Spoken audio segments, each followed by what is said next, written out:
আসসালামু আলাইকুম। Rail academy কর্তৃক আয়োজিত আজকের এই বিদায় অনুষ্ঠান এবং দোয়া মাহফিলের অনুষ্ঠানে উপস্থিত সম্মানিত সভাপতি জনাব শহীদুল ইসলাম স্যার এবং আরএল একাডেমির অন্যান্য শিক্ষকবৃন্দ এবং মঞ্চের সামনে আমার স্নেহের শিক্ষার্থীবৃন্দ, সবাইকে জানাই আমার সালাম এবং আদাব। আজকের এই বিদায় অনুষ্ঠান মূলত বিদায় না, বিদায় মানে নতুন যুগের বা নতুন কিছুর সম্ভাবনা। তোমরা আজকে এখান থেকে বিদায় নিচ্ছ, এটা অ্যাকচুয়ালি তোমাদের বিদায় না। আর তোমাদের সামনের যে পরীক্ষা আসছে, এই পরীক্ষার জন্য আমি কিছু তোমাদের দিক নির্দেশনামূলক কথাবার্তা বলছি। ইতিমধ্যে আমাদের স্যারেরা ফরিয়াদ স্যার এবং আমাদের তুহিন স্যার তোমাদের অনেক কথা বলেছে, যেগুলো আর কি আমি আর দীর্ঘায়িত করতে চাচ্ছি না। আমি যাচ্ছি অল্প কিছু সময়ের মধ্যে তোমাদের এই দিক নির্দেশনাটা দিতে। তোমরা পরীক্ষার সময় খুবই সিরিয়াস থাকবা, বুঝতে পারছো? কি ব্যাপারে সিরিয়াস থাকবা? তোমাদের শারীরিক সুস্থতার ব্যাপারে সিরিয়াস থাকবা, বুঝতে পারছো? তোমাদের যে অ্যাডমিট কার্ড এবং রেজিস্ট্রেশন নাম্বার, অ্যাডমিট কার্ড এবং রেজিস্ট্রেশন নাম্বার তোমরা একটা আলাদা কোড ফাইলে রাখবা।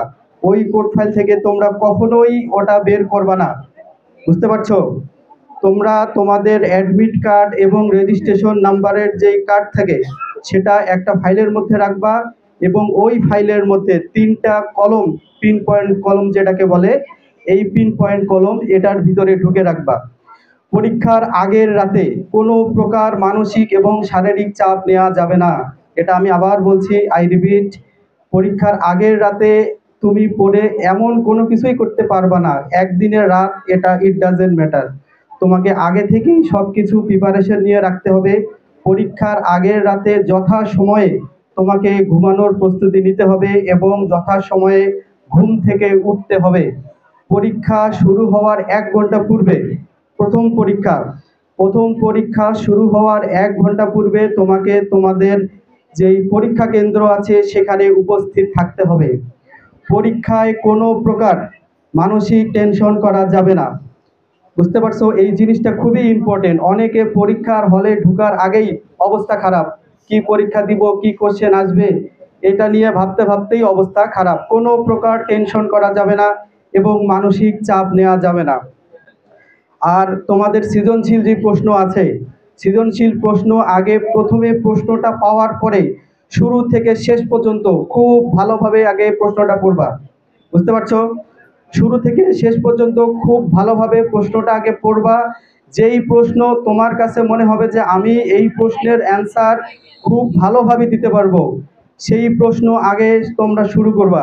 যেই প্রশ্নের অ্যান্সার খুব ভালোভাবে দিতে পারবা সেই প্রশ্নগুলো আগে অ্যাটেন্ড করবা এবং সময়ের ব্যাপারে খুবই যত্নশীল হতে হবে।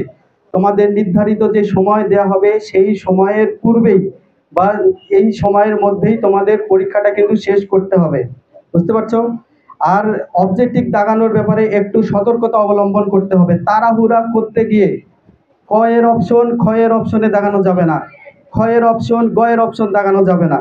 আমি তোমাদের একটা আমার জীবনের কথা বলছি। আমি কোনো এক ইউনিভার্সিটির পরীক্ষায় ফিজিক্সের জায়গায় কেমিস্ট্রি দেখাইছিলাম, কেমিস্ট্রির জায়গায় ফিজিক্স দেখাইছিলাম, বুঝতে পারছো? এইরকম ভুল কিন্তু করা যাবে না, ঠিক আছে? অপশন অনুযায়ী তোমাদের দেখাইতে হবে এবং তোমাদের যেই নির্দেশনা সে দেওয়া থাকবে তোমাদের অ্যাডমিট কার্ডে, সেই নির্দেশনাগুলো তোমাদের ভালোভাবে পূরণ করতে হবে, বুঝতে পারছো? আমি আর বেশি কথা বলতে চাই না। আমাদের এখানে আবার সম্মানিত অনেক টিচার আছে, তারা বলবেন। এবং আমি ধন্যবাদ এবং কৃতজ্ঞতা জ্ঞাপন করতে চাই আমাদের শহীদুল স্যারকে, যিনি এত সুন্দর একটি প্রোগ্রাম আয়োজন করেছেন এবং একটি মনোমুগ্ধকর পরিবেশ আমাদের উপস্থাপন করার জন্য এবং দেখার জন্য সুযোগ করে দিয়েছেন। আমি সবার সুস্বাস্থ্য এবং মঙ্গল কামনা করে শেষ করছি।